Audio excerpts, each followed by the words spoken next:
Hello, and welcome to a video on religion and morality.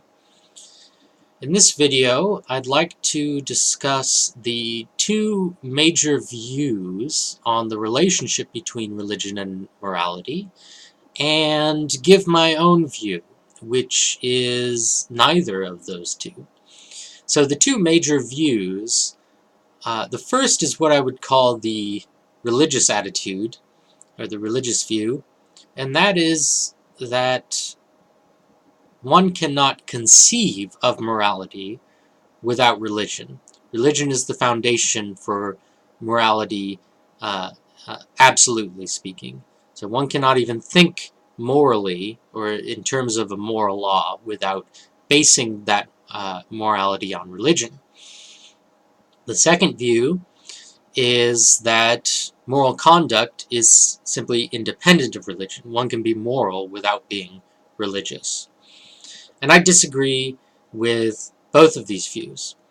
Let's start with the religious view. So one cannot conceive of morality without religion. Well, I think the problem here is once you bundle those two together, then all of a sudden you have to prove both of them at the same time. You can't use morality to prove religion anymore because the two are, for all intents and purposes, identical. So it might seem, I think that's the idea, is that, oh, well, if you want to be moral, you have to be religious. But where it really turns out is uh, if you want to prove religion using morality, you have to assume religion. So I don't think that works. Also, I'll talk about this later, is that it is simply contrary to the definition of morality, and I will give my definition. But let's talk about the second view first. The second view, religion and morality are simply independent. Well, I think the problem here is that while the moral law does give rules on how to live, it doesn't explain by itself how one can be happy simply by following those rules. It's just a set of rules. It doesn't guarantee one's happiness in following those rules. For that, you really do need something else. And that something else, broadly speaking, is religion. In particular, it's talking about God, a being who is happy in his own perfect righteousness, and who allows others to partake of happiness in their obedience to the moral law. So neither of these views is acceptable to me.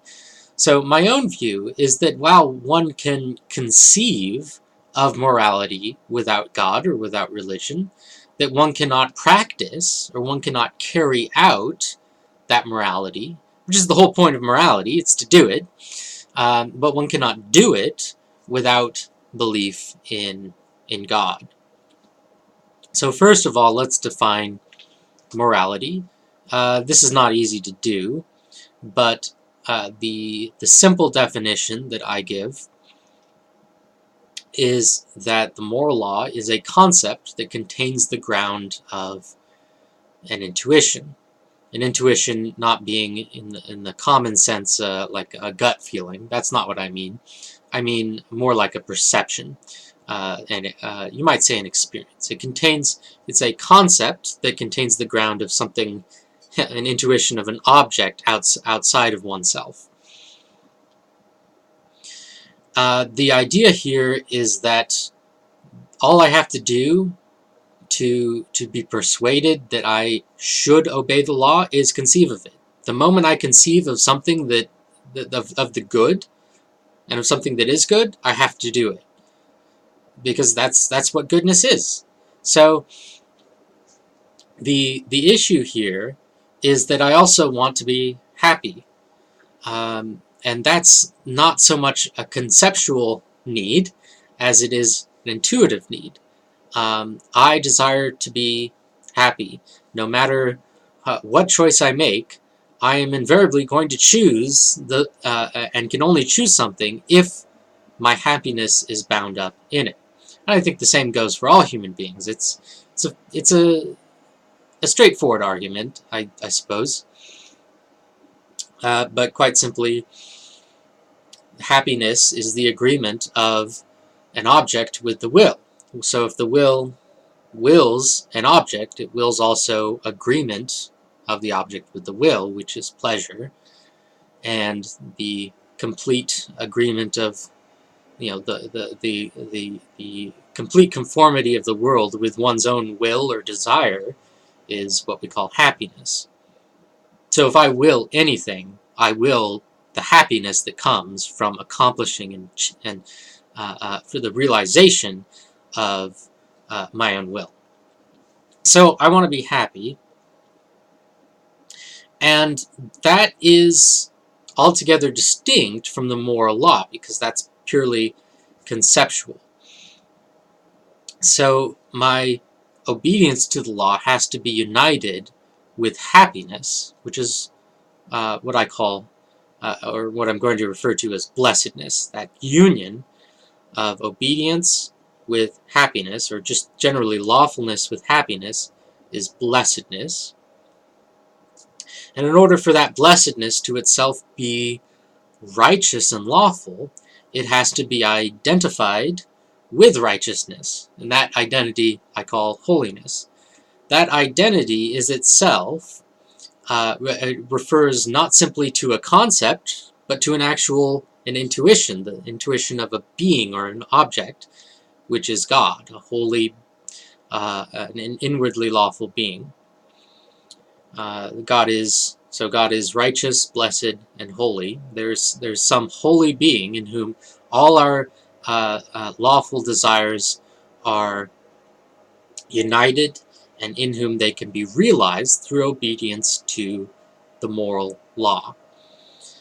So that is my own view, that while the moral law can be conceived of on its own terms, it cannot be practiced simply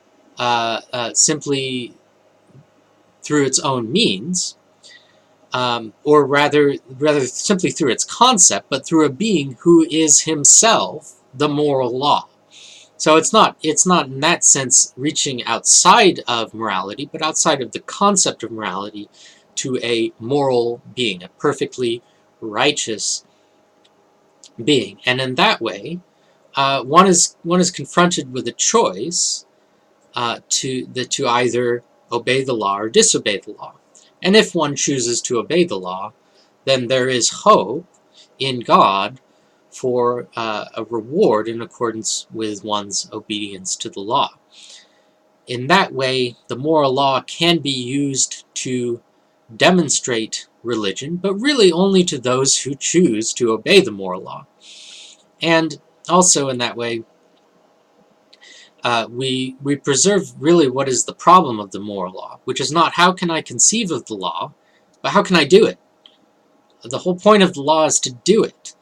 And so that is where religion and God come into play. In order to do the law, I need to believe in God, because I need to believe in a world where my obedience to the law is rewarded with happiness in accordance with my obedience, and that takes place through a divine being.